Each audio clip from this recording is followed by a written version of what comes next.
दाऊद की फौजी फतूहात। इसके बाद यूं हुआ कि दाऊद ने फिलिस्तियों को मारा और उनको मगलूब किया और जात को उसके कस्बों समेत फिलिस्तियों के हाथ से ले लिया। और उसने मोआब को मारा और मोआबी दाऊद के मुती हो गए और हदिये लाए। और दाऊद ने जूबा के बादशाह हदर अजर को भी, जब वो अपनी सल्तनत दरियाए फरात तक कायम करने के लिए गया, हमात में मार लिया। और दाऊद ने उससे 1000 रथ और 7000 सवार और 20,000 प्यादे ले लिए। और उसने रथों के सब घोड़ों की कूंचें कटवा दी, पर उनमें से 100 रथों के लिए घोड़े बचा लिए।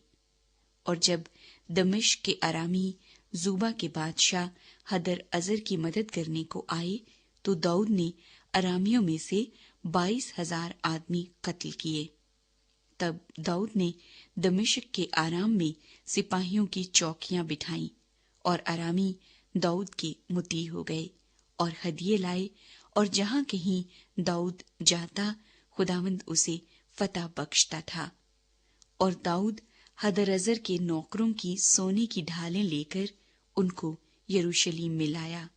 और हदरअजर के शहरों तिब्नेहत और कोन से दाऊद बहुत सा पीतल लाया, जिससे सुलेमान ने पीतल का बड़ा हौस और सतून और पीतल के बर्तन बनाए। और जब हमात के बादशाह तोओ ने सुना कि दाऊद ने जूबा के बादशाह हदर अजर का सारा लश्कर मार लिया, तो उसने अपने बेटे हुदुराम को दाऊद बादशाह के पास भेजा, ताकि उसे सलाम करे और मुबारकबाद दे, इसलिए कि उसने जंग करके हदर अजर को मारा, क्योंकि हदर अजर तोऊ से लड़ा करता था। और हर तरह के सोने और चांदी और पीतल के बर्तन उसके साथ थे। इनको भी दाऊद बादशाह ने उस चांदी और सोने के साथ जो उसने और सब कौमों यानी अदूम और मोआब और बनी अमून और फिलिस्तियों और अमालीक से लिया था, खुदावंद को नजर किया। और अबीशे बिन जरोया ने वादिये शोर में 18,000 अदूमियों को मारा। और उसने अदूम में सिपाहियों की चौकियां बिठाई और सब अदूमी दाऊद के मुती हो गए। और जहां कहीं दाऊद जाता, खुदावंद उसे फतह बख्शता था।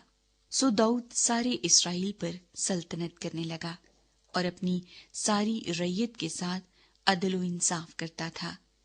और युआब बिन जरोया लश्कर का सरदार था, और यहूसफत बिन अखीलूद मौर्रिख था, और सदूक बिन अखीतूब और अबी मलिक बिन अबी यातिर काहिन थे, और शेविशा मुंशी था, और बिनाया बिन यहूयदा करीतियों और फलीतियों पर था। और दाऊद के बेटे बादशाह के खास मुसाहिब थे। दाऊद अमूनियों और